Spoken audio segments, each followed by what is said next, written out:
Nei giorni scorsi Lorenzo Insigne ha rilasciato una bellissima intervista alla rivista 11 dicendo: in passato ho avuto qualche screzio con i tifosi, non tutti mi hanno capito al 100%, anzi alcuni hanno frainteso i miei atteggiamenti scambiandoli per superbia, quando in realtà era soltanto un modo per difendermi. Ma ormai lei lo conosce da diverso tempo. Che carattere ha Lorenzo Insigne?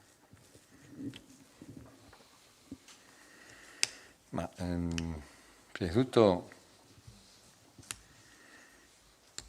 sono un allenatore che ha perso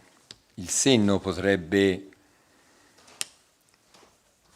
rinunciare a quelle che sono le qualità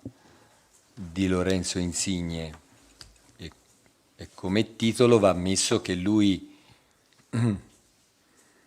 è un buon capitano di una squadra. Non deve essere mai presa come il massimo possibile, perché poi si può diventare ad esempio capitani di Ventura anche, si può diventare, e tutte le occasioni poi possono essere buone per diventare ancora più forti.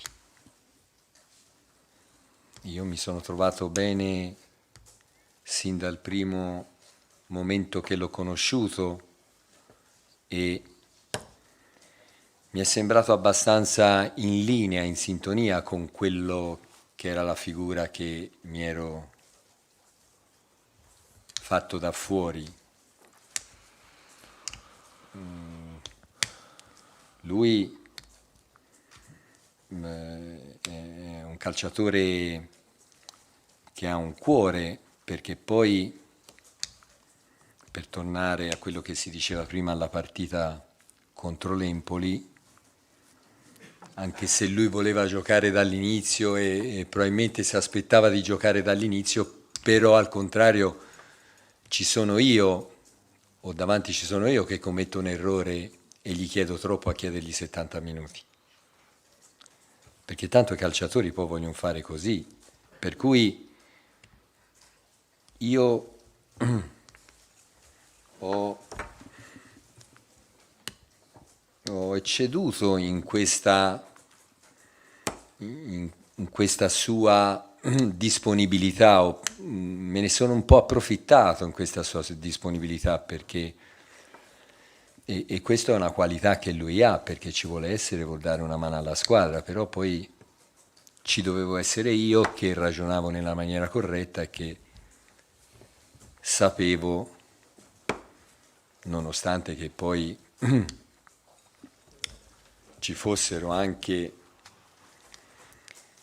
delle valutazioni che potevano lasciar pensare che quei 70 minuti li poteva fare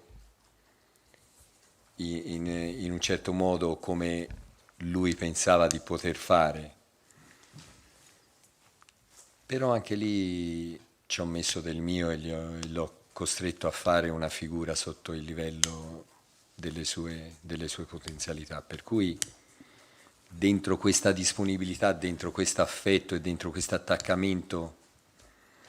come ha fatto vedere in questa partita qui, c'è un po' la risposta alla sua domanda, ecco.